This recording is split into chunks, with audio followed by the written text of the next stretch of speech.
What's up, guys? This is Brad with Spite Fitness, and let me clean out this lens here. Okay, cool.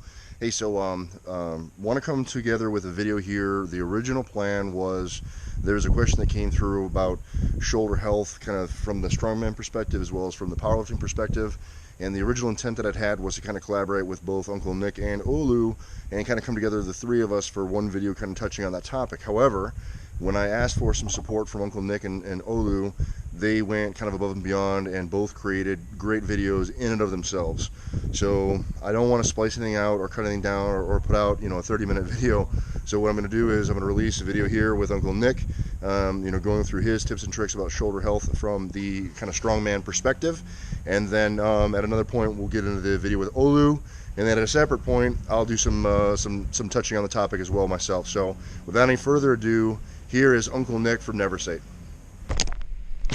What is going on, guys? It is Uncle Nic, and as you can tell, I am not on my channel. I'm on Brad Arbic's. Thank you, Brad, for having me on your channel. Basically, Brad reached out to me and said he was getting a lot of questions on why you guys should be training the shoulder strength, tips on the shoulder strength, health, and recovery as well. Those of you that had the question, especially for some of you powerlifters that don't have a shoulder focused lift in your events, yes, you should not be skipping shoulder strength stuff and shoulder recovery stuff. Here's a fun fact. No matter what you are picking up with your hands, your arms are attached to your shoulders.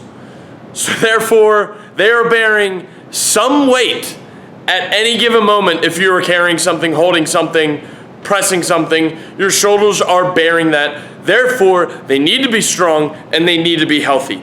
Bottom line, you should be doing shoulder stuff. Whether that's assistance or main direct strength work, something is better than nothing at the end of the day. For building the actual shoulder strength, there are three things I recommend you guys should be doing: a Z press, a dumbbell press, and some sort of push press and or strict press. Those are three of my favorite and or most effective movements that I found work the most in my training for my shoulder strength. A Z press. A Z press is simple. It is the rawest form of pressing that you can possibly do. You are sitting on the ground, legs straight out in front of you, on your butt, and you are pressing the bar over your head. It is unsupported, have to stabilize with your core, stabilize with your shoulders. It is the most strict press you can possibly do. I strongly recommend incorporating it as a strength and or assistance exercise. It is very versatile. You can do it just about anywhere.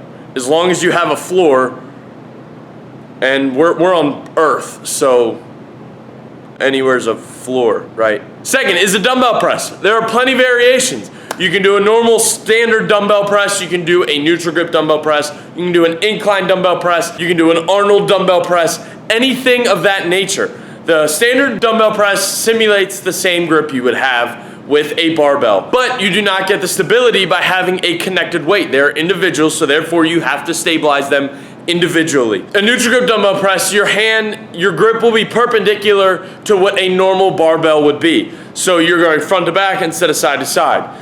That is the same thing. It hits more the front delt. For those of you benchers, a neutral grip dumbbell press on an incline will hit that front delt, that same giant muscle group you would be using in a bench press anyway. I do recommend those for you bench pressers out there. The third one is an Arnold press. It is another way to hit that front delt. You are taking the dumbbells, going in front of your face, bottom of your hands together, you're driving them up together and then separating once you clear your head and rotating back out to a normal pressing position. Then you're coming down in the same motion, just in reverse. Because they are dumbbells, you're controlling a multi-directional movement, good for stability, good for front delt strength, good for all around shoulder health. Those are three things I recommend you try and start incorporating to build that strength for your shoulder workout. If you think about it, when you're pressing, you're not just using your chest. You're using your legs, your core, your chest, your front delts, your lats. At no point are you ever isolating one muscle in anything that you do. I don't care if you're picking up a dumbbell out of a rack. You're not just using your hand. You're using your bicep, your shoulder, your back. The shoulder is a linkage into the entire chain of events that goes into picking something up. There's no reason why you should be neglecting them at all. So with that being said, we are gonna go into health and recovery. I personally have had a torn labrum. I have some experience with recovering from a shoulder injury and keeping it healthy. As of right now, my shoulders are stronger and healthier than they ever were pre-injury, so something worked, and I did not get surgery. I've focused on physical therapy and recovering it through movement and exercise. There are three main things that I still do till this day that I learned from my time recovering from the shoulder injury. So the first movement is an external rotation.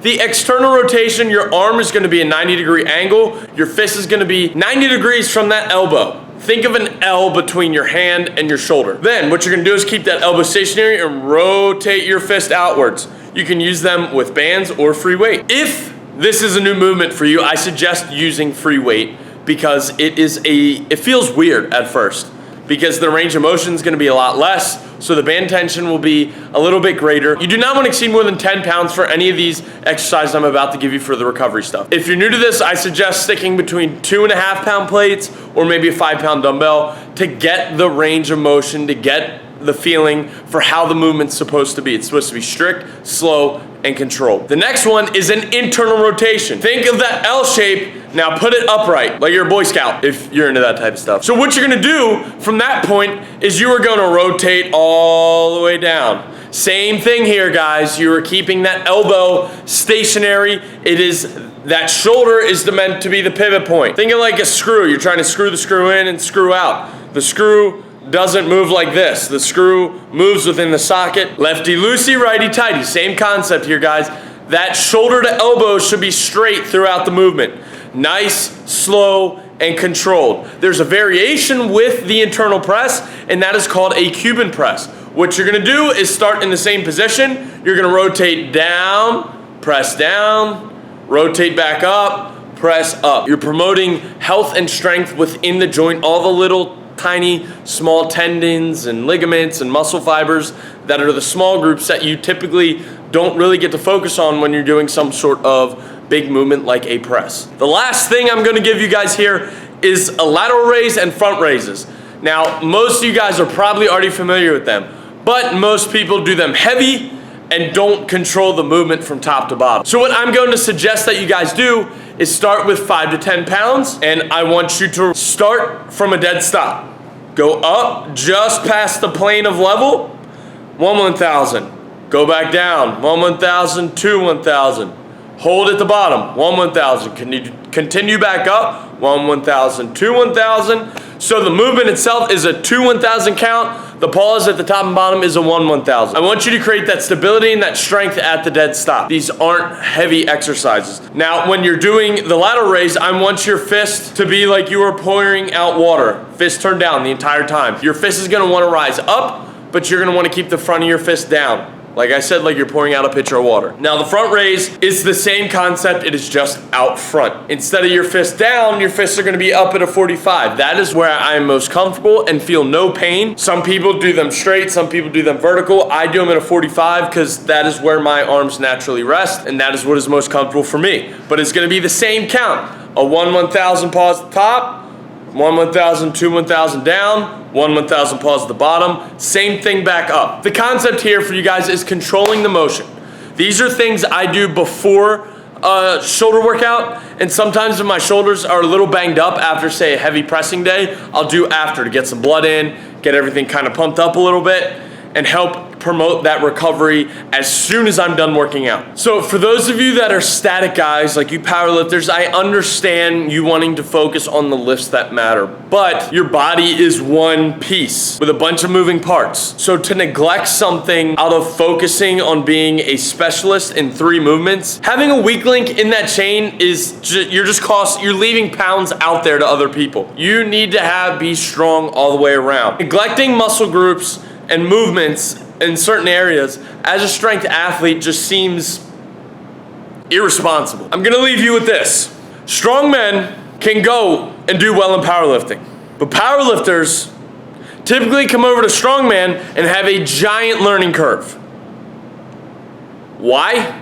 Because we're already deadlifting, we're already benching, we're already squatting.